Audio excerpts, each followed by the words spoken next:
Diomaye, vraiment, c'est quelqu'un qui rassure. su ma waxee quelqu'un qui rassure c'est-à-dire que soo gisee ñi nekk ci gouvernement bi suñuy wax muy Waly Diouf Bodian muy Ousmane Sonko muy El Malick wala keneen ak keneen ñun on a l'impression que ñun dañuy politique dañuy terroriser les gens dañuy benn climat boo xam ne c'est un climat belliqueux mooy maanaam climat xeex nañu yor nañu indi ñoom seen wax dafa mel ne tout le temps dañuy bëgg di xeex wala di affaire activiste donc son discours rassure c'est-à-dire que day dalloo xel yi te vraiment moom la ñu gën a bëgg nag vraiment mu téye gouvernement am parce que gouvernement moom moo ko jiite na jël rôle gouvernement bi jël rôle président am vraiment def ko mu nekk rôle am parce que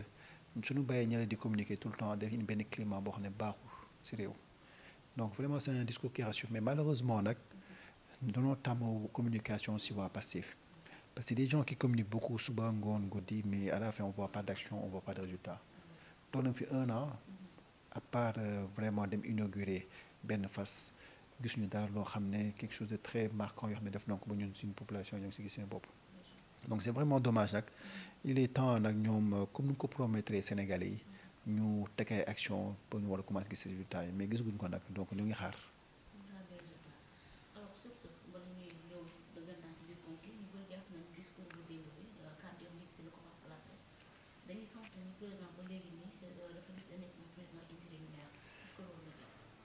Bon c'est son choix ça le regarde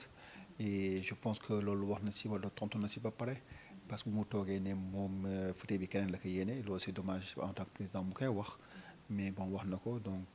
bon gëm naa ne lu mu koy wax da kaa gëm bon c'est son choix la mu ñu ci wax xam nga nit moom lu mu bëgg moom kenn mënu koo dindi.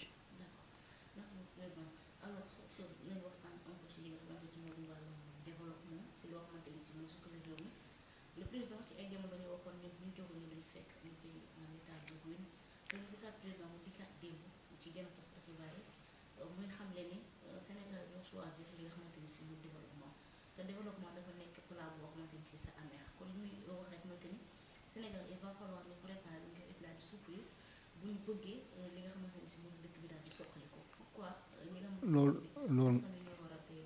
loolu nga baal ma mais d'accord ma ci wax boobu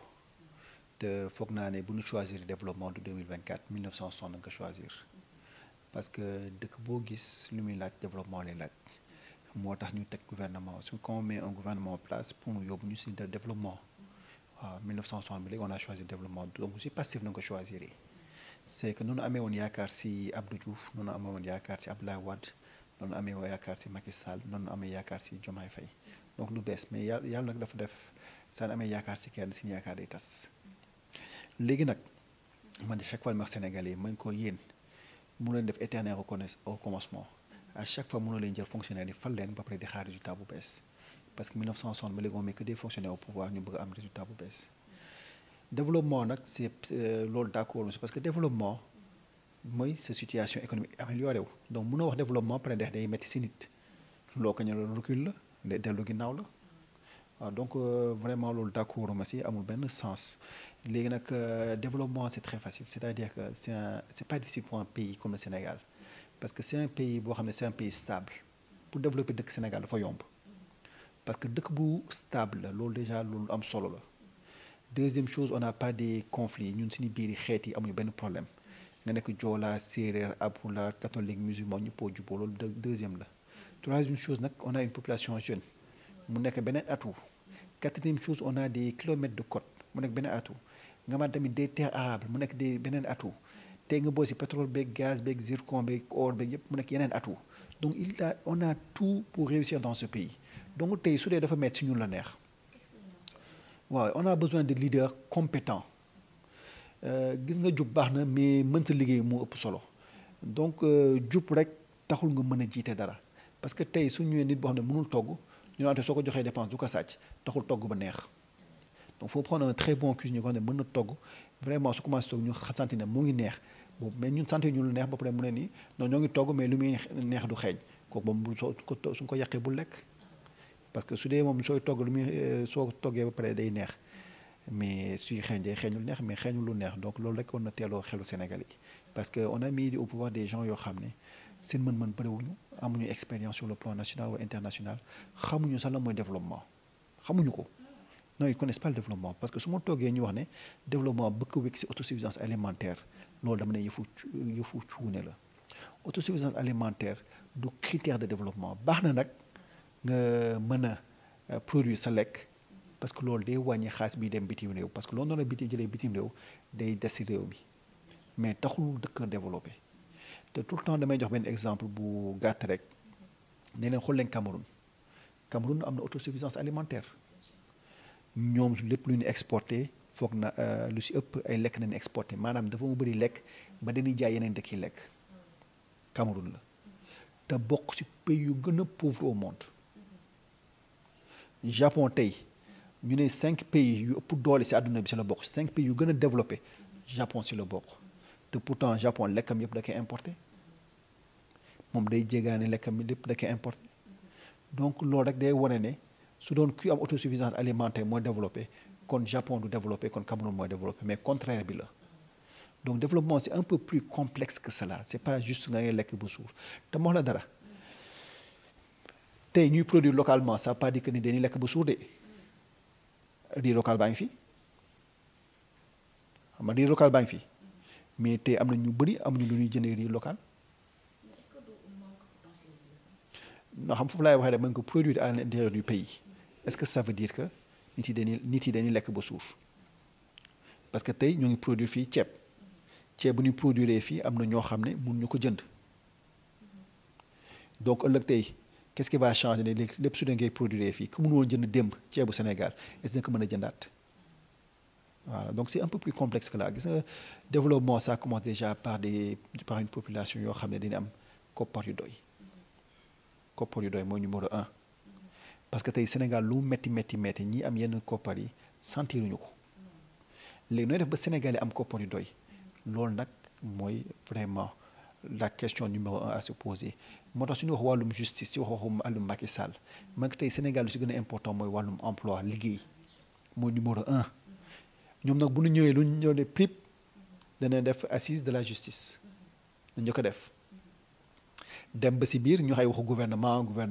ce sont des fonctionnaires parce que ñoom lu ñu njëkk a def mooy loo xam ne ñoom la ñu xam mooy la fonction publique ñoom loolu la ñu xam moo tax ñu ngi dugg ci justice génn ci justice di wax ñu ngi dugg ci affaire fonctionnement du gouvernement ay corruption et cetera mooy wàllum gouvernement rek mais léegi boo xoolee ci affaire sénégalais parce que ce sont des fonctionnaires. non nee ñoom ñoo ko doon réclamer xam nga Sénégal injustice yàgg na fi Sénégal dëkk boo xam ne injustice yàgg na fi Sénégal nga gis nit ñu jiiñ la waxuma la de kii ñu jiiñ la ne da ngaa sàcc ñu tëj la 2 ans 3 ans après 3 ans ñu jugé la pour finalement dire la wax la ne danoo jumoon amul benn preuve libéré la donc tëdd nga 3 ans pour rien du tout te amul benn dédommagement donc yooyu yàgg na fi te ba léegi moo ngi am foog na am na benn xale bu ndaw bu ñuy accusé temps yi ne xaw ma bàjjenam xaw ma tante moo ko accusé ba léegi ñoo xaar histoire moo am déroulement mais malheureusement quand c'est le Sénégalais lambda muy subir injustice te yàgg subir injustice kenn du ci wax mais quand c'est un politicien ñëppoo ci wax donc juste wàllum justice du problème boo xam ne da nga ko am léegi problème bu yàgg la mais nag c'est très important ñu régler problème yooyu mais nag man ñun Sénégalais yi justice ak yooyu yëpp lu ko jiitu mooy bien-être am lu ngay lekk am lu ngay naan am lu ngay fajoo te loolu lu ko mën a jox mooy am les moyens financiers pour ëllëg soo feebaree nga mën a faj sa bopp soo xiifee nga mën a jënd lu ngay lekk soo mënee naan nga mën a jënd lu ngay naan wala nga ubbi robinet ndox mu naan génn te loolu ba léegi Sénégal réglé wu ñu problème boobu te soo xoolee pyramide de Maslow c'est moo nekk à la base ba léegi réglé guñ ko am na zone yoo xam ne soo ubbee ndox robinet du génn. waaw non loolu commencé na ko yàgg na ko parce que KMS 3 Macky Sall bu mu ko def si loolu la woon donc gouvernement continuité la am na Abdoulaye Wade lu mu si def am na Abdou Diouf lu mu si def am na Macky Sall lu mu si def ñoom tamit dañu am lu mu si def ñoom tamit mais dama ne ni problème boobu ñoo ngi si ba léegi Sénégalais am na robinet yoo xam ne soo ko ubbee ndox du génn même fii Dakar soo demee fii Nord Foire y a que la nuit que ndox mi day génn la journée ndox mi du génn donc yow on a ces problèmes là mais beneen problème bu gën a am boo xam ne c'est un problème urgent les Sénégalais ont faim lekkuñu ba suur dañoo xiif te du question ne prix bi cher na wala cherul question ne amuñu 1 franc moo tax tey soo defoon saaku ceeb 5000 sax am na ñoo xam ne du am lu ñu koy jëndee dina dimbali nit yu bëri mais am na ñoo xam ne amuñu lu ñu koy jëndee parce que amuñu xaalis looluy problème numéro 1 nooy def ba Sénégalais lambda am liggéey looloo war a nekk la première chose nga war a def te liggéey mooy assise de l'emploi loolu la war a gouvernement bi war a njëkk a def proposer des solutions concrètes comme ça ñoom soo faloo rek ñu commencé di gis mais malheureusement ñoom tourne autour du pot wax lépp sauf de la crise qui est là soo xoolee sax chômage bi dafa yokk ak gouvernement bi yow ñu ne la développement lu jiitu ci développement moo nit yi am liggéey yow nga bëgg noo wax ne lu jiitu ci développement mooy xool ñun gouvernement si ni biir ñun ñuy fonctionner ñu organiser wu looloo jiitu parce que le gouvernement sont les fonctionnaires de yaa ngi wax sénégalais ñun ñuy fonctionnaire suñu àndee si ni biir ba xam ne ñuy liggéey te doot ñu leen sàcc yéen dëkk bi dina mën a dem te waxoo sénégalais yi donc mooy que on va droit vers le mur te malheureusement ñu jox ñuy piloter oto bi parce que mën naa ne kër dëkk oto la au lieu ñu xool seen kalam ñu ngi xool ci rétroviseur bi su ma wax ñoo ngi xool ci rétroviseur bi mooy ñoo ngi xool lu xew 2021 ba 2024 parce que quand on parle de loi d'amnistie mooy li xew démb ñoo ngi xool ci ni ginnaaw di gestu ñu fi xewoon ginnaaw il faut ñu régler loolu parce que mu ñu ko bàyyi mu sedd et cetera mais loolu yaa ngi xool ci ginnaaw alors ñu ngi xool sa kalam d'accord xam nga loolu yëpp c'est pas une priorité c'est pas une priorité nga baal ma di je veux pas manquer de respect aux gens qui ont perdu leur vie mais la priorité numéro 1 mooy na Sénégal am liggéey un travail boo xam ne c'est un travail bien rémunéré da nga si mën a yor seen waa kër da nga si mën a lekk ba suur da nga si mën a am lu mu bëgg yëpp loolooy jiitu si seen loolu war nekk sa objectif numéro 1 man de mooy sama objectif numéro 1 moo tax mes politique c'est pas nekk fi di fayantu way da defante waaw le rétroviseur là ces promesses là ça vous engage mais nag dañuy xamante lu wax parce que su ma bëggee ñëw si loi d'amnistie boobu xaw ma la ma kii mais loi d'amnistie là yëfu caaxaan la.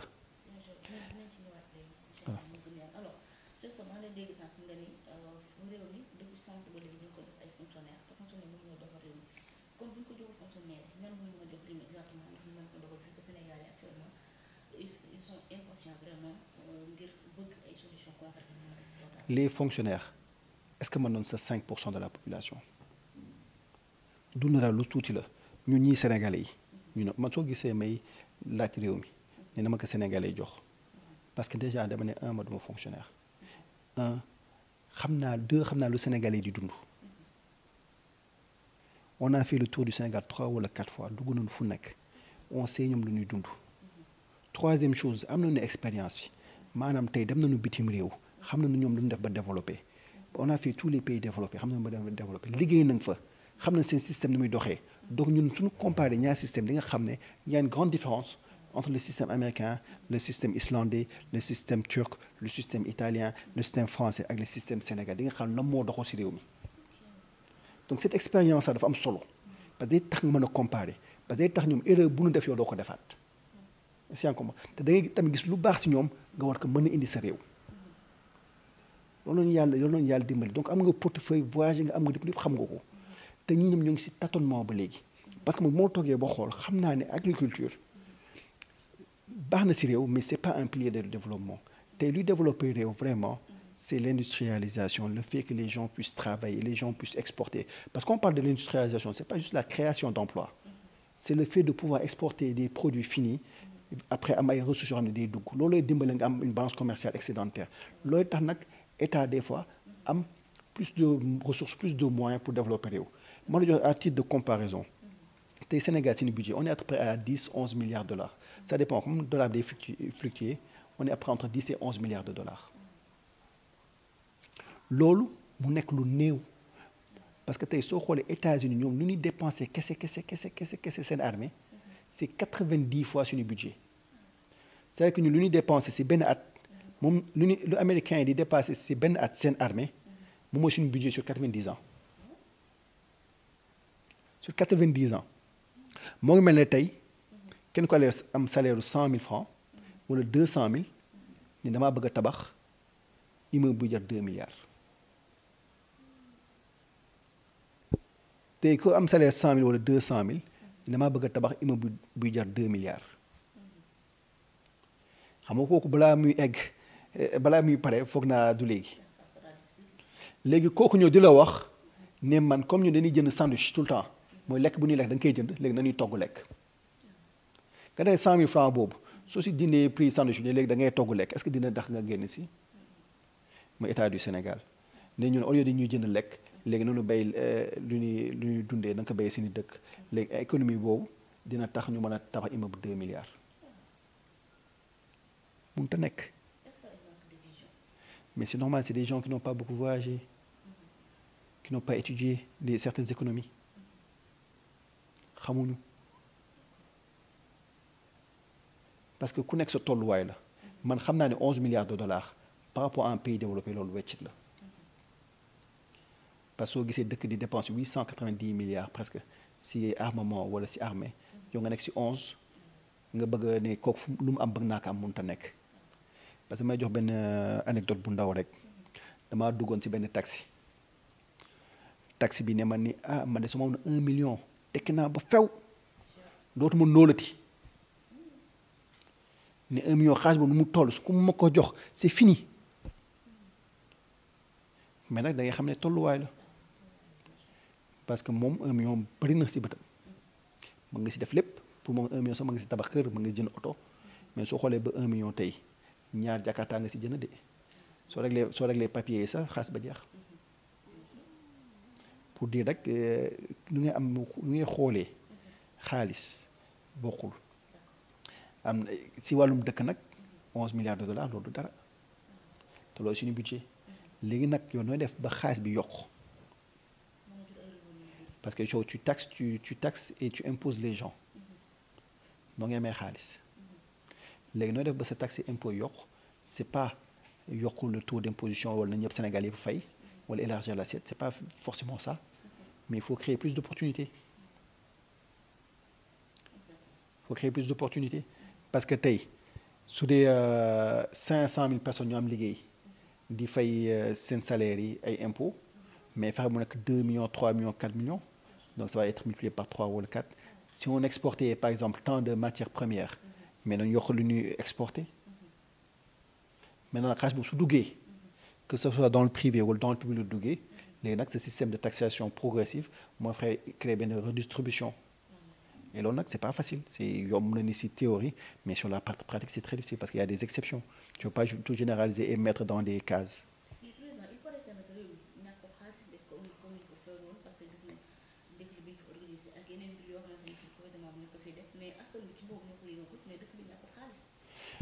non ñàkkul xaalis mais c'est que les priorités ñoo baaxul parce que tey soo ñëwee ne on est en ruine dëkk bi demul ngay organiser ay défilé ñoo xam ki day caaxaan mooy li ñuy wax rek yëfu des fois nga baal ma si terme bi mooy ñun ñi africains yi des fois xamuñu suñu priorité te loolu da nga koy gis sax da ngay gis benn kër boo xam ne le gars il a un salaire de 100 000 wala 200 000 ngente am mu dem lebi 1 million 2 millions dem ngente bu mag dem rey xaram def mel noonu alors xaalis boobu mu def amu ko ñun Sénégal tey ñoo ngi leb pour feetu parce que tey soo gisee suma jumlee si 11 derniers mois yi ñu wax ne leb nañ plus de 4 000 milliards te xaalis bu ñu ko lebee lu ñu si def ñoo ngi défilé ministre yaa ngi dawal ay oto 100 millions ay oto yu cher assemblée nationale ñoo ngi ni jëndaa nañ ay plus de 100 voitures te dañ ne oto yi da nga koy arrêté jëndaa nañ ay oto yu bees parce que dugal na ko si budget am donc ñoo ngi yàq ñoo ngi voyagé ñoo ngi amee seen caisse noire di ko pàccoo parce que caisse noire c'est des milliards de caisse noire ay milliards la ñu jël jox ko ñaar ñetti nit ne def leen lu leen neex donc yàq baa ngi ko ne di am donc ñoo ngi leb pour yàq moom laa doon kaas benn instant ne c'est dommage que tey au lieu ñuy leb pour investir ñoo ngi jël bor pour fay bor ñoo ngi leb pour fonctionnement gouvernement su ma wax ñoo ngi leb pour fonctionnement gouvernement foofu laay waxee c'est-à-dire que da ngay leb pour yow jënd say oto jox sa caisse noire di si noos alors que le Sénégalais lambda moo ngi souffrir foofu noonu toll si réew mi léegi nag est-ce qu'on va changer cette dynamique là ah loolu dama lay wax ne ñun il faut nga jël les gens du privé parce que il y a certaines personnes ma yàgg naa wax ne man bis bu nekkee état du ma jël salaire état parce que qu'on fait de la politique c'est pas pour s'enrichir mais pour dimbali Sénégalais yi ñoom nag balaa ñu ne prip ñoom seen bopp na gën a defar soo gisee ñoom ñëpp changé noonu temps dem nañ doxal seen dem na ñëpp taxu noonu jóge nañ seen kër yi ñu si ëpp si ñoom dëkkatuñ seen kër taxu noonu ñoo ngi jël poids di sol seen gestion yu rafet seen oto yu rafet di taxawaalu El Malick gis nga keroog bu mu génnee daxay non dëkk bi les gens qui disent que dëkk dafa metti dina xaw bon di xaw wax benn ton boo xam ne man sax dama ne ñii ñoom vraiment teeloon soppeeku danoo teel a soppeeku te gis nga lii laa doon gis ñoom Macky Sall gis naa ñoom Macky Sall ces dernières années yi nii nga doon gis seen ministres ils étaient arrogants faalewu ñu kenn loo wax ñu ne waaye ñun ci yoon nekk si dañuy doxal dëkk bi dox na ñoom arrogance boobu dafa teel a feeñ si ñoom si benn 1 an man ko yoon bu ngeen jël baaxul nag c'est pas une critique négative mais c'est une critique constructive mooy maanaam ñun bëgg na nu ngeen réussir mais soo leen jëlee tant que ñu ñëla da ngeen demaat si mur bi rek.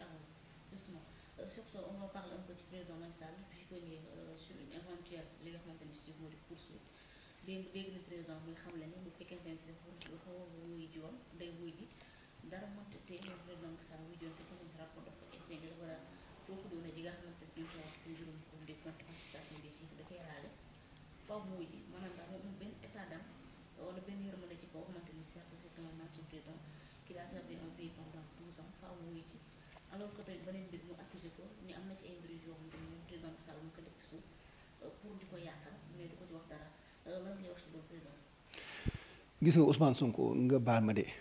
mais c'est quelqu'un loolu dafa lu mu yàq si réew mi dafa bëri non Ousmane Sonko daa si boppam waaw Macky Sall certes c'est quelqu'un yoo xam boo xam ne il a un bilan mitigé su ma wàllum bilan mitigé c'est quelqu'un boo xam ne si wàllum tabax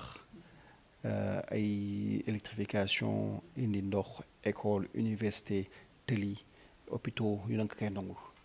def na lu si bëri da see def lu bëree bëri donc loolu nag kenn nangul mais nag tamit ci côté sàcc bi am na lu bëri lu mu sàcc bon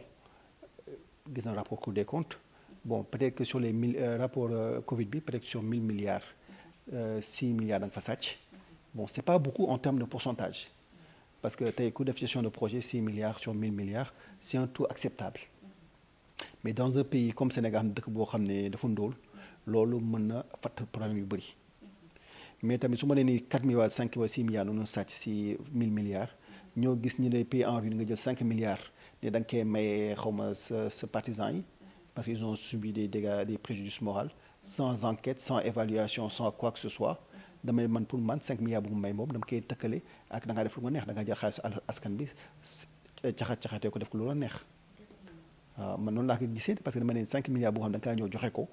te vraiment il y a pas enquête il y a pas évaluation il y a pas de transparence on n'a pas la liste des gens yu ñu ko jox ak Macky Sall ñu ne jël na 4 milliards ba la sur les fonds Covid bi pour man ñaar benn parce que amu si benn transparence da ngay jël xaalis réew mi rek def leen lu leen si neex donc c'est la même chose donc je vois les mêmes pratiques qui reviennent mais nag Macky Sall son gouvernement a été un peu entaché il a été entaché par certains scandales financiers mu xaw entaché mais pour man le passé c'est le passé su nekkee fii ba léegi di fentu di xeex alors que 18 millions de Sénégalais sont en train de souffrir loolu baaxoo si réew moo la benn exemple bu ndaw rek tey Sénégalais ñu bëri ñoo ngi souffrir xam lu ko waral fentu moo ko waral gis nga dunoo ñoo fekk nit yi di liggéey dem ba BTP nekkoon presque secteur porteur de l'économie du Sénégal maçon yi plombier bi électricien bi kii defar climatiseur bi kii di defar plafond yi peintre bi ñun ñëpp di liggéey ci biir façon yi bu nekk di liggéey ci chantier yi dem maire yi xam ne amuñu dara lal foofu seen table di jaay lekk transporteur di ci gis seen bopp kenkay di ci gis seen bopp ciment bi di dox ñu ubbi deuxième usine ciment ubbi troisième usine ciment ba wàcc usine quatrième usine ciment ñoom ñuy embauché di fayee impôt ñuy importer port bi di dox ñuy fayee impôt loolu yëpp nga dem ba benn côté boo xam ne dëkk bi mu ngi dox nekk si village ñëw Dakar dem liggéey si chantier yi nga yeewu jël réew mi comme Waly Diouf Bodiang lu mu ko waxee rek ñii am nañ ay milliards su leen xeexulee dañuy jëlaat réew mi il faut ñu xeex leen nga ni ñooñu am na BTP lu bëri nga xalaat loolu nga ñëw ne léegi képp ku am plus de 25% si société da ngay déclaré wu gars yi déclaré gisoo nga ni kon dana arrêté chantier yëpp ñu gën a gëstu gars yi ñoom seen alal pour nangu ko bu nga ko bloqué nag pour peut-être ay 20-30 personnes te nag des milliers de Sénégalais am problème parce que ñun ñëpp doon xëy maçon beeg électricien beeg kii di bale kii di jox lekk ak quincaillerie beeg ñun ñëpp am problème parce que yaa ngi doon jéem a xool ay quelques personnes nit ñi il faut ma xeex leen taux de chômage bi yokk production cimenterie yi wàññeeku port chiffre yi daanu nit yi amatuñu liggéey mais lépp lu ko war a yaa ngi bëgg a xeex sa gars yi nga dem ba si biir xamee ne affaire bi nu mu ko defee nii problème la waxatuma sa récession mais banqueroute na ni jëm nga commencé joxe benn ay main levée benn par benn ne ñii au moins xam ne duñu ay politiciens seen bas leer na jox leen bàyyi ñu liggéey am na ñoo xam ne nga jox leen nag ñoom ñu ragal ne man en tout cas du ma liggéey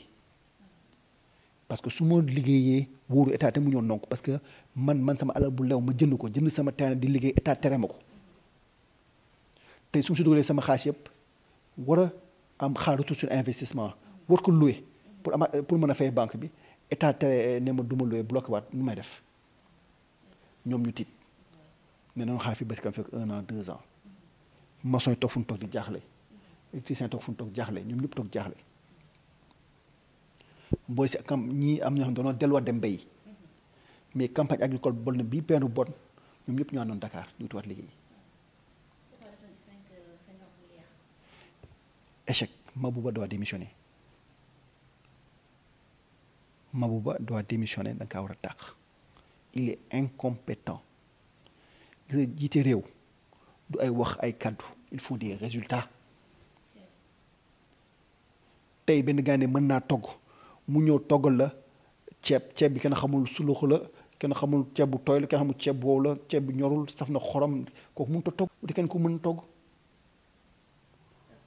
donc kay soo joxee 50 milliards ci campagne agricole ñemewoo waxee sa résultat yow nga ñëw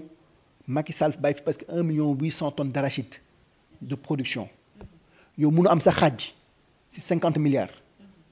période de soudure commencé ci at mi mois d'avril commencé na am période de soudure soo demee Vélingara kilo gerte ñoo ngi koy jaayee 200 francs te am na ñoo xam ne suñu jaayee joxe 200 wala 150 jaay seen gerte parce que gisuñu ku koy jënd état joxe na numéro vert mais su joxee numéro vert te ñooñu xamuñu luy numéro vert information ba jàllul am na ñoo xam ne tey si man nii si émission bi danga xamee am na numéro vert lu wax ne état joxe na numéro vert am na ñoo xam ne si man naka yéegi léegi nii bëri xamuñu ko ñoo ngi jaay seen tool yi pour am lu ñuy lekk mais yow su looy jaayee tool te tool boobu moo lay dundal année prochaine looy def mais jaaxle ils font de la com gis nga keroog Mabouba dugg na si lan si toolu indien yi di kër di wax mel ni état du Sénégal la ñoo ay chambre frigorifiée et cetera soo ko déggee nga wax da nga foog ne état du Sénégal la te ñoom fu ñu dugg ñooy affaire indien la communication manipulation moo fi nekk moo tax ñu ñuy di opposé ne lii mooy la vérité gis ñu wax ay wéy ay croissance record de 9% tey la Sénégal gën a métti dama sénégalais bu la neex ci mbedd bi daf leen micro trottoir ni avril 2024 ak avril 2025 man moo tane daf leen micro trottoir qualité bi da soo xoolee qualité daaw ak ren gis ngeen différence bi y a même pas de solution te daaw dafa métti woon tey la gën a métti léegi ñoom su ñu demee def ay communication ñoo ngi def on est en train de faire loolu gis nga Macky Sall doon na ko fi def matin midi soir façon programme bu nekk ñu lancé ko ah fa noonu toll nag. alors sur ce mu mel ni il paraît que le gouvernement booy xool c'est le projet fi nekk njiitu réew bi président Macky Sall si ça ne marche pas ñu ni moom moo ko waral bu problème amee ñu ni moom la bu affaire yi doxut ñu ni moom la bu amee yeneen mbir yu xew tamit ñu ni président Macky Sall moom moo tax pourquoi ñu bëgg concentré wu mbir yi ci ki nga xamante ne si moo nekk ancien président. xam nga su dee munoo ngay wut ko nga joxañ baaraam parce que c'est difficile de commettre des erreurs ne man maa def donc bouc émissaire nañu wut c'est-à-dire que ça n'a pas marché noonu wax Macky Sall mais beneen bu gën a important ils ont peur danoo ragal lu ñu ragal mooy ñun ñii doon ragal parce que ils ont peur que keneen ku nekkul fonctionnaire wala ñeneen ñu bees ñoo nangu foqati réew mi ci ñoom moo tax soo gisee seen communication dama bëgg il veut que les gens parlent de l'APR ak ñoom dama bëgg Sénégal di wax ci ñoom ak APR élection 2029 su jotee ñu ne tànn leen ñii ñoo xam ne ñoo yàq réew mi wala ñun ñoo koy jéem a defar loolu nu bëgg mu nekk débat 2029 parce que ñoom ils se projettent en 2029 parce que lu nu bëgg amuñu ko dee parce que seen président parti ba léegi nekkul président du Sénégal moo tax président du Sénégal actuel bi ne man këla laa yéene fauteuil bi donc si loolu la ñuy liggéey te nag élection sooy dem bëgguñu débat bi nekk seen résultat bëggul débat bi nekk seen bilan bëggul débat bi nekk si loo leen defal Sénégalais yi ak loo leen fas yéene defal Sénégalais yi dañoo bëgg débat bi nekk entre ñoom ak Macky Sall peinture Macky Sall benn peinture bu négative parce que instant yi xam nañu ne am na benn doole si presse bi ñoo yor l'état du Sénégal moo tax bu ñu ñëwee lu ñu njëkk a def danoon napp presse sénégalaise bi écarter leen on va pas vous reconnaître du leen jox subvention ba napp leen léegi nag ñoom ñu leen jox nag léegi ak ci dinañ communiquer et la communication elle est très simple mooy on doit parler de l'APR jusqu'en 2029 ñu ne ne entre Macky Sall ak ñun bu moo gën loolu bëgg parce que tey soo nee ne entre Hamidou Thiaw ak Sonko bu moo gën wala Hamidou Thiaw ak Diomaye bu moo gën loolu arrangé wu leen parce que su dee jàng Hamidou Thiaw moo gën a jàng Sonko gën a jàng Diomaye su dee expérience moo leen ëpp expérience bu gën a expérience Sonko Diomaye su dee programme moo leen gën a baax programme su dee set moo leen gën a set taxul dara wala yéen gënoo leen ko set dégg kooku loo koy attaqué mun na ko wax lu ko bon soo demee da lay dóor donc tey Hamidou Thiaw boobu warut a dem élection warut a siiw noonu wax ci Macky Sall boobu parce que am na lu ñuy wax lu bon ci moom donc c'est fait exprès tey ñoom ñuy tourner à chaque fois di xool ci ginnaaw ne nañu wax ci Macky Sall nañu wax ci Macky Sall gis nga ils vont faire des dossiers là dañ koy dugg à compte-gouttes même si c'est des dossiers vides dinañu accuser Sénégal di ci xalaat gis nga bu ñu toogee gis nga fête indépendance kañ le 4 avril presque un an le 2 avril ñu dugal loi d'amnistie parce que bëgguñu Sénégalais wax seen bilan un an loi d'amnistie bi nag jël communication Sénégal ñëpp di wax loi d'amnistie alors qu'on devait parler des un an de Diomaye c'est fait exprès à 2 jours ñoo génne ko ñoo ngi koy jàppee communication élection locale yi su jotee ñu génne beneen dossier campagne dossier boobu beneen scandale 2027 2028 su jotee ñu génne nag bu ponkal bi ñoom Macky Sall génne ko ne noonu campagne ci dossier Macky Sall bi boobu nag 2027 2028 soo leen xaaree 2027 2028 nañu génne dossier Macky Sall campagne ko 2029. Il paraît que la communication passe bien. Ah mais c'est normal parce que les gens tombent dans le panneau.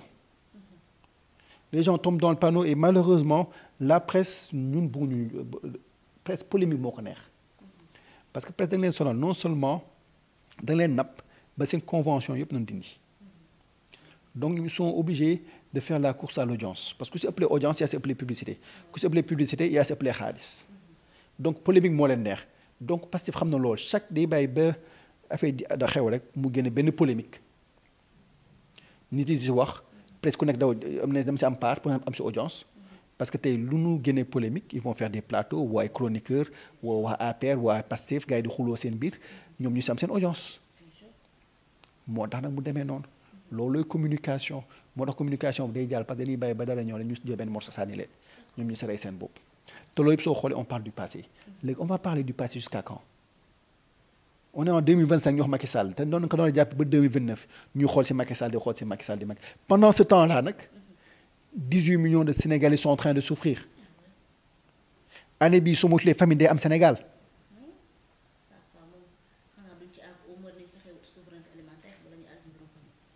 waaw donc c'est compliqué donc tey suñu toogee foofu lii dal ñu nag ñun loolu on a une part de responsabilité yow nga si part de responsabilité keneen ak keneen ak keneen parce que ñun ñi doona war a jóg dénoncer mettre en lumière des gens qui proposent des choses ñu jëm a xool lu ñu améliorer seen i dëkk mais malheureusement nag bon. ci wàllum souveraineté monétaire ñu jàpp ni moom président maanaam dindiwul idée ci li nga xamante ne si moo di Sénégal fexe am li nga moo di monnaie bi muy IFA bi nga xam ne annoncé woon nañ ko jamono bi ne nekk ci muy kujje gi alors nag moom jàpp na bu fekkente ni si CEDEAO moom ak UMOA jéego yi nga xam ne ñu koy def bu yéexee Sénégal day jël ay décision ngir daal di retiré wu ngir demal li nga xamante ni si moo di monnaie boppam est-ce que jàpp nañu loolu dina facile vu que le monde actuellement dafa nekk un monde interdépendant un village planétaire boo xamante ni si lépp c'est connecté. Bon am sa monnaie bon pour man c'est une très bonne chose am sa monnaie baax na am na solo si réew mais est-ce qu'on aura assez de devises loolu c'est un problème parce que di nga gis nit ñu fay la CFA du am benn njëriñ parce que pas CFA c'est seeni monnaie parce que pour nga am mu am njëriñ il faut que les gens déjà yow nga am ay devises ñoom ñu yor sa ay devises léegi problème mooy échange nga am parce que gis nit ñëw liggéey fii nga bëgg a fay sa monnaie locale ñu ne ñoom duñu jël monnaie locale bi parce que suñu demee seen dëkk ñoom du ko mën a échanger donc loolu problème lay indi des fois et pour avoir une certaine devise il faut que tamit yow nga nekk un grand exportateur teggunu foofu il faut avoir assez de réserve amuñu ko bon ñu boole ñun ñëpp suñu doole def loolu donc il y a des prérequis yoo xam ne Sénégal amuñu ko et le climat économique s'est tellement détérioré que ce sera très difficile aujourd'hui ñu am suñu monnaie bopp waaw même su ko amee sa monnaie boo xam ne du am benn valeur di nekk du am benn valeur mais am sa monnaie nag am na solo parce que soo amoon sa monnaie boo xam ne am na valeur boo xam ne y a assez de réserve ça permet au moins d'avoir une politique en dehors de la politique fiscale wala truc nga am benn politique monétaire parce que yow tu peux augmenter les réserves de monnaie ou les diminuer ce qui permettra à ta monnaie yokk valeur wala perte valeur loolu lay dimbali parce qu'une monnaie faible da lay dimbali si exportation yi une monnaie forte da lay dimbali tamit si les importations donc wala si inflation donc selon tey dëkk bi nu mu taxawee di nga mën a jouer un peu sur la valeur de la monnaie pour dimbali si bopp di am beneen levier de plus mais malheureusement nag loolu dafa am lu mu laaj il faut nga vraiment di exporter lu bëri am réserve bu doy et cetera te loolu amaguñ ko donc tey su ñu ko defee sax damaa ragal est-ce que du am benn franc guinéen numéro 2 waaw waaw mais nag il faut que ñu liggéey si loolu nag du loo xam ne caaxaan la doo xam ne waxu politique la am Sénégal doon tam waxu politique mais nag du loo xam ne waxu caaxaan il faut que des conditions soient réunies pour nga mën a am seen monnaie bopp mais j'espère que un jour dina am seen monnaie bopp parce que c'est très important ñu mën a jouer si levier yooyu comme les autres pays. waaw non il y a beaucoup il faut que économie gën a dox c'est parce que si l'économie ne marche pas mun a am sa monnaie bopp waaw si tu as une économie faible qui marche pas nga da nga yor sa monnaie bopp bah bonne chance hein bonne chance ça va être très compliqué.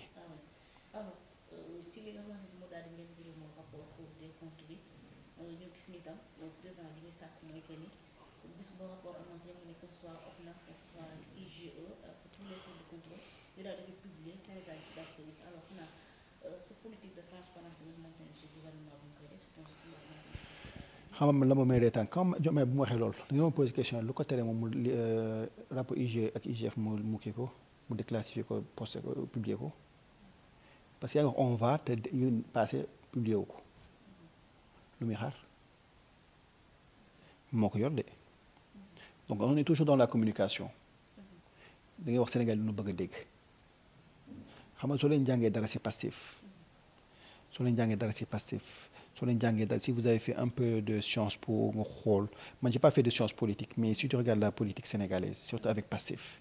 surtout avec l'avènement de Pastef Ousmane Sonko on s'est rendu compte après un an au pouvoir que ñoom lu ñuy wax ak lu ñuy def du nekk mukk benn loolu laa jàng si un an yi te loolu Sénégal yu bëri jàng si un an yi loolu lay tuddee ay VAR moom la ngay tuddee VAR mais ce qui se passe c'est-à-dire que ñoom lu ñuy wax ak lu ñuy def du nekk mukk benn du ñoom ñoo waxoon déclaration de patrimoine anamu waaw ñoom danañ ñoom ñu koy def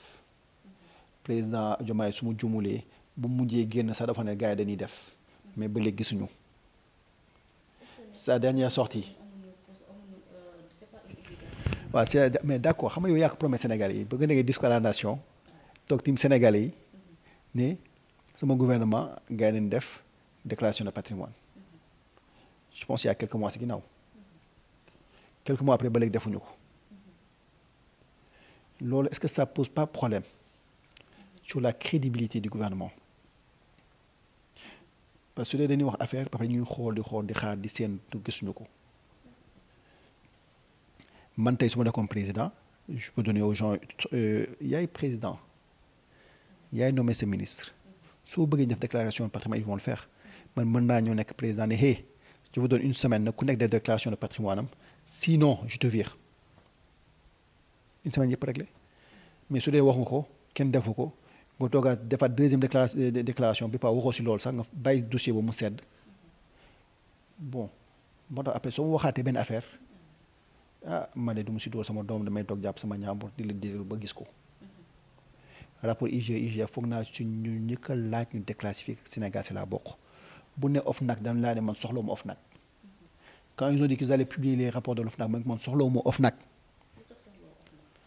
IGF laa soxla parce que foofu la ponkal yi nekk c'est là-bas que certains ministres sont si foofu na boobu nañu bëgg a gis parce que ñoo ngi leen di tam dem depuis man damaa bëgg a xam lu xew waaw dama bëgg a gis IGF ay ñu wax ay si Mame Mbaye Niang Mimi Touré et cetera ay Mary Teuw Niane nan génne rapport yi ma xool lu fa nekk est-ce que c'est vrai ce qu'on dit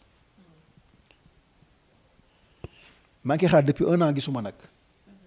dem naa télé ne donc déclassifié kenn faalewu ma moom ñëw na wax na ko j'espère que nag ce qu'il a dit ça va pas tomber sur l'oreille d'un sourd parce que ba la passé waxoon na déclaration de patrimoine ba léegi ñoo ngi xaar gisuguñu damaa ragal nag 2029 jot ba léegi ñuy xaar ba léegi non waxuma dee dama ne dégg naa rapport yooyu am na ay ponkal léegi nag comme am na ñoo xam ne da nga leen sosal wala da nga leen pointé du doigt wala da nga leen jiiñ loolu dina ko leeral dina wax ne loolu lu leen jiiñ dëgg la wala du dëgg mais boobaa nag si loolu nag ki xamee su génnee rapport IG wala IGF gis ñu si Mimi Touré Mary Teuw Niane ñu ne kon lu ñu wax du dëgg su dee gis nañ ko nag ñu ne kon lu ñu wax dëgg la mais loolu da ko mën leeral donc doon leen di ñaan ñoom comme dañuy wax wàllum transparence rapport yooyu na nga ko publier le plus rapidement possible à la fin avant fin de l'année bi seen déclaration de patrimoine ñoom ñëpp na nga ko def ba commencé El Malick Ousmane Sonko ñoom ñëpp ku fi nekk milliardaire sooy génn nga defaat sa déclaration de patrimoine parce que ñu waxoon ne fonctionnaire mënut a nekk milliardaire waawul déet man waxuma ko de ñoom ñoo ko waxoon ne ni fonctionnaire mënut a nekk milliardaire donc ñoom nanu fexe nan def seen déclaration de patrimoine suñuy génn ak suñuy dugg ku si nekk milliardaire ñu ne foo jëlee xaas bi parce que ñoom ñoo ko wax.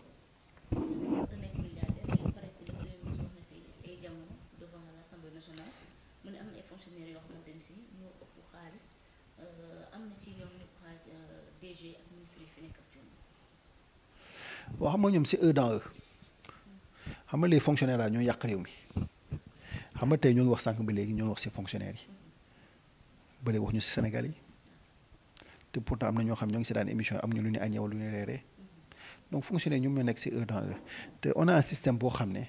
fonctionnaires yi c'est un système injuste et le système est là il est toujours présent ñoom Sonko ñoo dañuy xeexuñu ko dañoo gën a doole système bi da nga kaa gën a soole système bi parce que tey soo toogee ci réew moo xam ne kii nekk fonctionnaire que la nekk fonctionnaire que la di fay ko ay millions que la di fay ko ay 100 000 wala 200 000 que la ñu koy may suuf que la du ko may suuf que la ñu koy fay ay millions ñu ne ay prime la que la amul prime nga baal ma de parce que ñi nekk impôt et domaine ils ont benn prime ne loo indi si xaalis ak li si jox dara yaa ngi dégg ñu ne loo wax si xaalis da nga lay jox dara loo indi si xaalis da nga lay jox dara mais loolu est-ce que c'est normal est-ce que tey ki nekk impôt et domaine moo gën a mérito médecin bi wala militaire bi wala policier bi wala enseignant bi pour man ñoo ëpp fuuf utilité à la nation que ces gens des impôts et domaines te pour un impôt et domaine ñu ne ëpp ay avantages loolu fu nga ko teg c'est un système injuste tey député ba njëriñ la ma amal ba médecin bi di ma faj député bi ëpp ko ay avantages ñu koy tuddee honorable médecin bi ka gën a jàng ñu si ëpp médecin gën a jàng député yi ñu si ëpp médecin dañuy jël ay bakkan di ko sauver kenn jox leen oto kenn fay leen ay salaire millions que la xam da ngay toog foofu di xuloo seen bi ñu lay fay mettre chaque million mënu ma c'est un système injuste c'est les politiciens qui s'enrichissent qui ont les avantages mais Sénégalais di góorgóorlu nekk ci fonction publique les gens braves amuñu dara. alors ci mbirum moom impôt et domaine bi à chaque fois Sénégal ba léegi ci xaar président pour rek mu daal di ci def li nga xamante ne xëy na moom moo daal di nekk ay réforme pour mbirum foncier bi ak itam ñoom li nga xam ne ñu ngi ko am daal public finalement comme fonk mu nekk terrain bu ñu dagg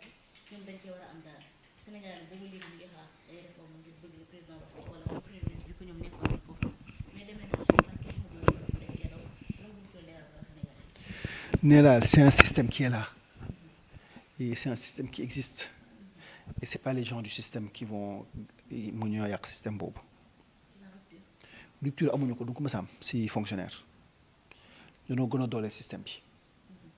gis nga les caisses noires sont là les inégalités sociales sont là dara changé wu le système est là bien plus vivant très fort même tey te le système gën a ëpp doole waaw soo gisee man de may politique looloo ko waral des fois man de ñun on travaille pour ce gouvernement ñu liggéey ñu pour suñu bopp de gouvernement ne ni liggéeyal da ngay xool tey Sénégal ñu ne impôt 30% ngay fay impôt sur les sociétés 30% nga dem États-Unis ñu ne la 20 nga dem Togo ñu ne la 15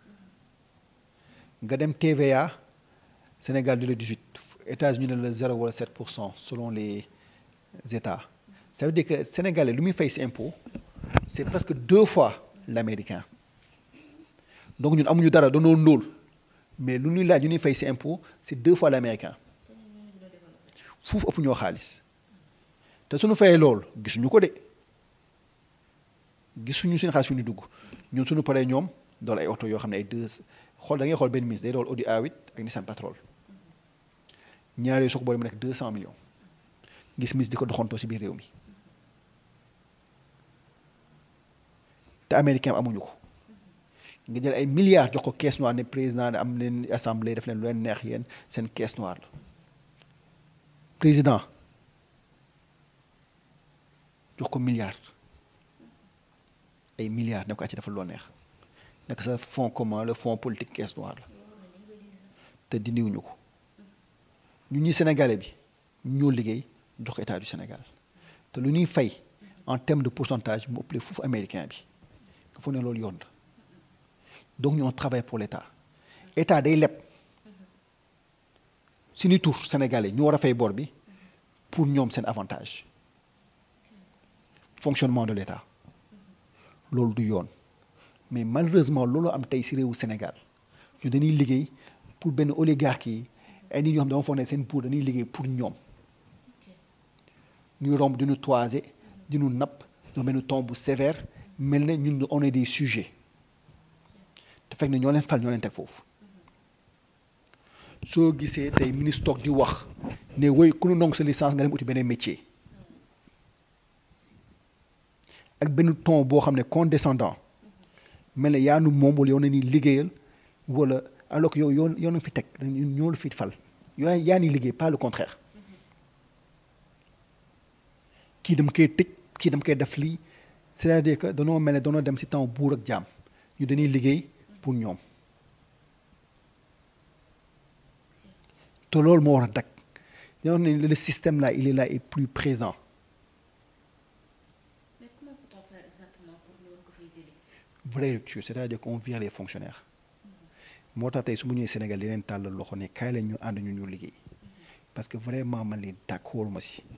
je suis pas d'accord gis nga wallaahi billaahi tey su ma nekkoon président du ñu passer 100 députés du ñu ko passer du ñu passer 15 ministres les voitures de luxe yëpp lay jaay vente aux enchères ay auto 30 millions lay jox soo jëlee benn Mitsubishi bu daw boo xam ne lay yóbbu wala nga jox la benn Peugeot boo xam ne du consommer cherul yu bëri day dañ tous ces avantages là day dañ on va diminuer le train de vie de l'État mais doo comprendre les agences on va diminuer de moitié les agences te loolu waxuma la si premier 3 mois laa koy def amul sax mu ñu damay ñëw ne Ousmane yëpp leen din leen PNDL Puma Promoville PUDC c'est quatre yoo xam ne nga ko regroupé def ko benn ils font presque la même chose en fait c'est des agences qu'on avait créées pour def dugal ay politiciens mais ils sont presque similaires en nature. PNDL, la pauvreté c'est le mooy programme national de développement local. PUDC, Puma, Promoville, ñoom ñëpp après ils ont les mêmes fonctions. Nous avons 4 agences qui font la même chose. Mais nous avons benn mais bu gën a dee enseignement supérieur ak éducation. Enseignement supérieur de l'éducation.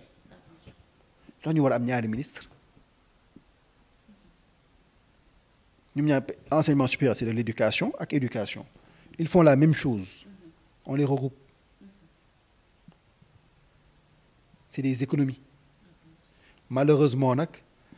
instant ñun lu gën a bëri mënu gën a arrangé parce que ça nous permet d'avoir placé tes amis tes copains te soo gisee waa impôts yu bëri il y a beaucoup de gens des impôts et domaines qui sont dans le gouvernement. moo fi am ba léegi waa impôts et domaines ñu bëri ñu ngi ci gouvernement bi. waaw je veux pas parler d'ethnie mais tey joolaay bëri nañ fi ci gouvernement bi. Dans la fonction publique joolaay dafa am léegi benn montée en flèche waaw mais c'est normal. xam nga lu mooy ces pratiques là dafa war a dañ ci réew mi c'est pas parce que Pastef nga wala joolaa nga wala séeréer nga wala alpulaar da nga am benn traitement de faveur bu gaaw c'est-à-dire qu'il y aura pas de traitement de faveur il y aura créé une agence pour les emplois kenn dootu embauché di ku soxla da ngay déposer lii laa soxla gars yi def benn profil ne na nit yi soumissionné le meilleur profil on le prend mu jeex tàq les classes dañuy def catégorie comme qui sont là mais à travers parce que catégorie dootul nekkati léegi waa impôt domaine catégorie la profit catégorie non sur tout le système ne ku nekk catégorie 1 lii mooy sa salaire mooy sa avantage ñu def ba si kaw ba si directeur ñëpp a tolloo selon les catégories catégorie nag par expérience mënoo ñëw rek dugg dans la fonction publique ñu nekk catégorie 10 voilà donc il y a des choses yoo xam ne on va les mettre en place et on va les mettre rapidement en place parce que man tey su ma jëlee Sénégal jëluma ko pour m'enrichir mais dama kaa jël pour avancer réew mi si je voulais m'enrichir kese foog naa nekk si privé moo dàq wala nekkoon fu ma nekkoon mooy bitim réew mais su ma ñëwee Sénégal pour ñu liggéey réew mi la pour ñu ànd si la donc état da nga kaa war a wàññi bu baax a baax de moitié de fonction kii wàññi ko bu baax a baax créer un climat propice wàññi les impôts parce que soo wàññi impôts yi di nga mën a wàññi le train de vie l'état parce que soo wàññi impôts yi tu es obligé tamit de wàññi si le nombre de personnes ke wàññi impôts yi wàññi taxes yi mais tey soo gisee des fois essence gën a yombee Mali te essence fii lay jaar Sénégal pour dem Mali parce que impôts yee tax impôts yee tax.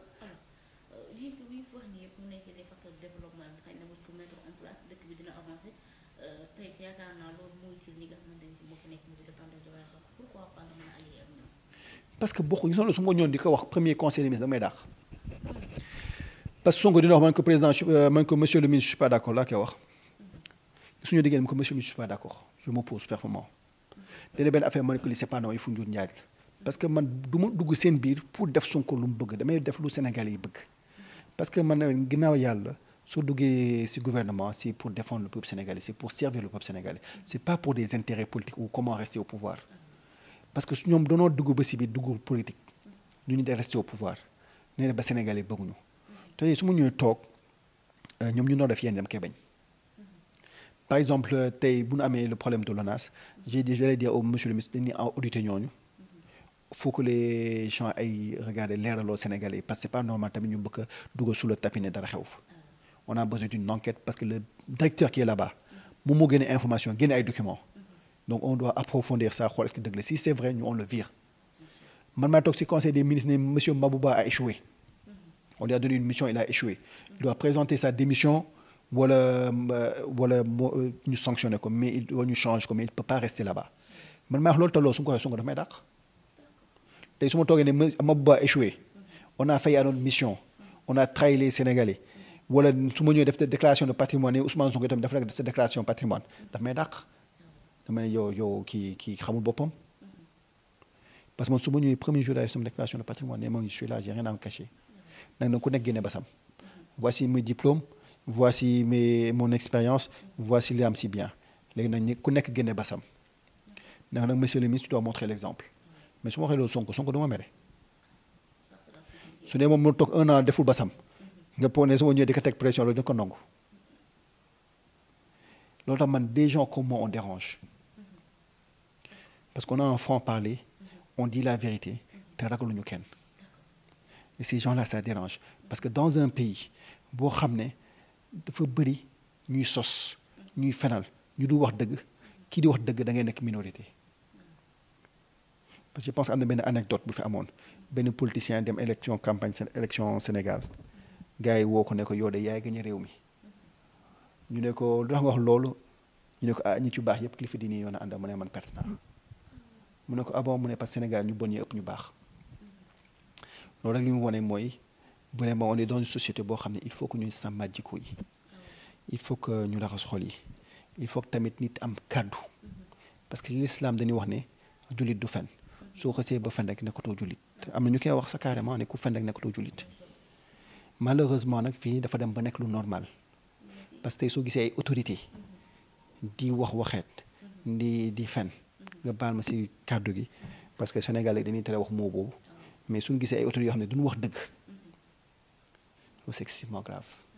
su gisee xaalis di saaga ndey c'est extrêmement grave man j'ai opposé Macky Sall pendant presque 3 ans 4 ans ba 2024 nga opposé amul lu mu ko waxul mais toujours dans le respect et man je critique pas la personne je critique les actes mais quand je l'ai fait avec Macky Sall du ma toog ba nu saaga ma mosuma gis saaga sama page mais quand je suis venu dire avec Sonko ne amul projet amul programme mais saaga yu ma am chaque ñu saaga ma ndey on m'a insulté de tous les noms mais loolu dafay wane benn incorrection kon ban côté la nekkee xam nga man dem naa fa la ñoom Macky Sall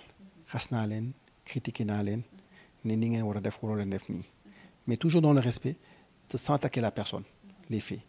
dégguma daal lu ma naqari ma dem fa la ni amuloo leen projet le projet est vide c'est 55 pages et il y a rien dedans gars yi di ma saaga soo ngoon te déggoo benn autorité bu ñëw ne ah ki ngeen saaga bu leen ko saaga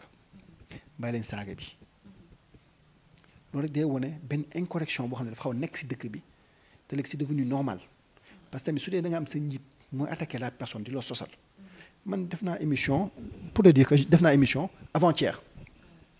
un ministre de la République di ma sosal ministre di ma sosal toog naa man ak Aljuma Sow toog de émission ma ne ko man liggéey naa CENTIF mu ne ma kañ ma ko yaa 15 ans 20 ans mu ne man existé wul woon te kooku ministre la conseiller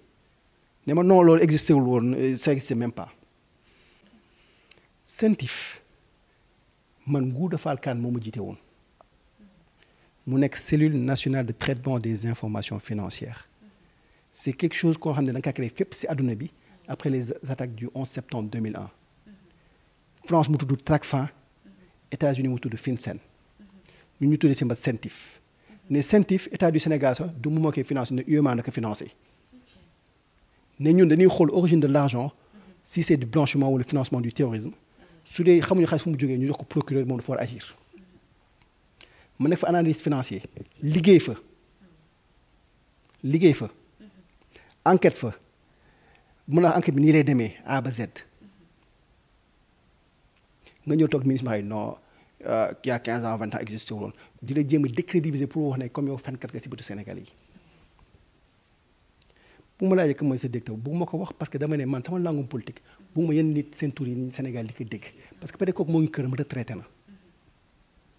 bëgguñu koy tudd si yenn yi moo tax bu ne kan la ma ne ko bu mu wax turam ñu wax ay ko liggéeyu fa mais sama directeur Ngouda Fall Kane la dem nañ fi Espagne man ak moom dem nañ fi Bénin si ay formation Jaba donc yëpp am na fi am na ñoo bokkaloon donc mën naa wax lépp ñun dañ def enquête préliminaire ba pare suñu xool def deuxième enquête préliminaire mën naa wax nu muy demee dina dem cadastre dina dem BCEAO dina wax ni duñu ko topp donc enquête scientifique sax ñun duñu dem ba mu sës ñu dañu xool origine de l'argent rek su dee leerul ñu jox procureur mu continuer enquête am donc un dossier scientifique n'est pas d'habitude un dossier complet su ma jox yow da ngay dem nga gëstuwaat moo tax gars yi suñu jëlee nii document scientifique moo condamné nu ngi koy tuddee sax Farba Ngom sama xel day téye parce que ñun dañuy xool origine su dee leerul ñu jox la yow nga dem seeti origine ñun notre rôle n'est pas exactement wax ne xaalis dafa lew wala lewul ñun dès que l'origine est inconnue rek dañuy transférer le dossier. kon ci loolu Farba waruñu ko mën a teg loxo fii ak non man bëgguma si sori xam nga dafa làq politique dafa laal politique waaw te loo mënut wax tamit Farba Ngom moom moo incriminé boppam devant l'opinion publique parce que soo demee si nit ne man damaa doon jël saak di jox kii ah ëllëg su ma la tëjee bul wax dara moo tax boobu bu ma si sori xaw ma si dossier bi mosuma bokk APR mosuma bokk si gouvernement bi donc c'est eux dans eux dossier bi ñoom sax man liiru ma ko bu baax wala xool ma ko bu baax xaw ma sa lu nga koy toppee tey su ma ñëwee ne li leen toppee Farba Ngom may wax lu ma neex parce que ça m'intéresse pas on a d'autres problèmes beaucoup plus urgents que de wax Farba Ngom Sonko Farba Ngom Macky Sall etc. parce que j'ai l'impression qu'on veut réduire le Sénégal à 2 partis politiques mooy Pastef APR on l'a fait pendant 4 ans ah Pastef gagné na duñ ko ne encore 5 ans di ñëwaat di waxaat Pastef APR dañoo war a wax ci Sénégalais yi ak seen problème. donc l'opposition doit prendre sa responsabilité quand même pour génn fii que sax ñu jàpp ne opposition amatu fi. non opposition ne amee kenn du la bàyyi nga manifester kenn du la bàyyi nga wax tey doon napp presse bi tey say su ma ñëwee damay dem jàkkaarloo mais du ma jël ñoom ragal nañu su jël opposition soo bëggee def émission gars yi du la nangu jël soo bëggee manifester ñu ne doo manifester na am opposition parce que c'est fait exprès on veut museler cette opposition ne doo leen waxati doo leen di bouger ti doo leen def ti dara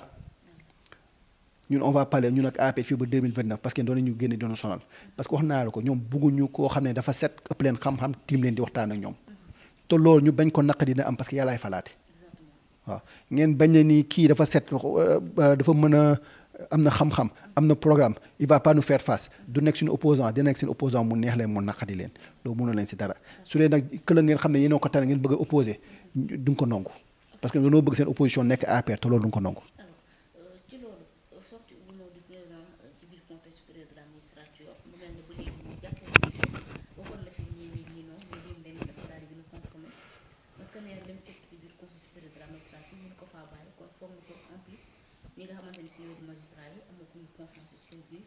pour moom mu daal di génn mu mel ne dañoo gis léegi li nga xamante ni si moo di exécutif à chaque fois day am benn mbir ci li nga xamante ni si moo di mbirum juridiction. loolu da leen bett loolu leen bett de. war nañu bett kay bi ko président moom moo waxoon na buy toog day génn premier ministre wax ko fi président premier ministre ak ki nga xamante ni mooy amuñu benn solo ci li nga xamante ni moo di. yow amul benn président bu ñëw ne sama premier ministre di def DPG ministre bi ñëw ne man du ma def DPG amul kenn ku fi ñëwoon wax ne dina def déclaration de patrimoine ba léegi gisaguñ ko yéen waxi wartu leen bett foog naa gis nga nit su waxee benn wala ñaari yoon wartu leen bett parce que yéen xam nga yéen yi moom dama koy delloo des fois si diine rek gis nga am na ñoo xam ne dëgg lu métti da nga koy wax ñoom su waxee dara rek da nga koy def mais su xasee ba wax benn yoon defu ko rek ñaari yoon def ko bu boo sa xel tee lu mu wax rek fa teg ko fa la moo tax gis nga gouvernement bi nga baal ma de je veux pas manquer de respect à personne mais liy jógee si gouvernement bi ma gëm ko tant que gisuma ko duma ko gëm lépp lu ñu wax si gouvernement bi may bàyyi boo ko gis ba pare mais du ko gëm du tax may dóor kenn du tax ma ñàkk seetaan télé doo kenn may toog sama seetaan télé di lekk sama élection man waxati noonu dañu bàyyi ba gis foog naa soo leen adopté seen idéologie bu ma am ni tout ce qui sort de ces gens là nanu bàyyi ba gis foog naa on va plus se poser des questions lu ñu def du ñu bett lii bettuma gis nga bu ne ni day génn du génn conseil supérieur de la magistrature bettuma wax déclaration de patrimoine bettuma bu ñu wax caisse noire bettuma bu ñu wax ay rupture ak kii ne dara changé wul c'est que dara bettuma si ñoom dara bettuma si ñoom parce que bu mu ñëwee fii laa ni nii continuité la xam nga dañoo dem élection man que Sonko ak ñoom Amadou Ba benn lañu c'est la continuité lu fi changé ne ma benn rupture boo xam ne majeure le Sénégal waaw dara changé wu donc quand je suis venu j'ai dit bon c'est la continuité gars yi non dugg na fii jaar na fii nag lay may chance ma acca donc man il faut daal man ko ñun vraiment c'est dommage ñun Sénégal dëkk bu mel ni ñun on a tout ce qu'il faut pour réussir malheureusement on choisit toujours les mauvaises jàng bi sax même seen formation ñoo bokk formation soo gisee Amadou Ba Sonko Diomaye ñoo bokk formation c'est les mêmes têtes ENA impôts et domaines c'est les mêmes personnes c'est les mêmes formations xamante Amadou Ba nekk seen xarit vraiment jiite woon leen jàngal leen donc c'est les mêmes profils donc tey suñu ñëwee def même chose que Macky Sall mais waru bett kenn man sama genre yi peut-être ñoo mën a ñëw changer loolu parce que ñun xamuñu yooyu man su ma ñëw yooyu damay tardé sax dama koy dindi yooyu yëpp mais nag ñun malheureusement nos gens comme nous peut-être dañoo yéex a dugg si langum politique mais on est en train de faire notre chemin ndànk-ndànk ndax gëm naa ne ñun suñu ñëwee on va changer les choses mais ñi yaakaar ma ñoom changement si ñoom. d'accord alors ñu wax un peu ci loi d'amnistie bi la ñuy jeexal vu que ni nga xamante ne si mu di assemblée daal dinañ koy adopté le 2 avril bi ñu génn mu mel ni président mu def ko promulgué ko mais nee na dina ko daal di promulgué so ñi nga xam ne ñoo di le groupe parlementaire taxaw nee nañu tam dañ koy contesté devant le conseil constitutionnel alors cette loi d'amnistie est-ce que jàpp nga ni c'est juste ou bien c'est pas juste. bon loi d'amnistie bi peut-être man sama yoon nekku si da nga baal ma si kii bi de c'est juste que li ñu wax góor sa kàddoom rek xam nga tey soo demee ne man damay abroger loi d'amnistie di ko wax fépp kërën nga wax ko ba ñëpp gëm la nga tourné ñu ne finalement donc abroger da nga koy interprété lu ma waxoon si léegi si ñoom seen kàddu lu ma waxoon seen kàddu léegi y a même pas quelques secondes dama ne ñoom seen kàddu di leen dégg rek mais il faut pas bu si rey sa doom bu si dóor sa doom bu ñu ñëwee daal dañuy abroger la loi d'amnistie j'y ai pas cru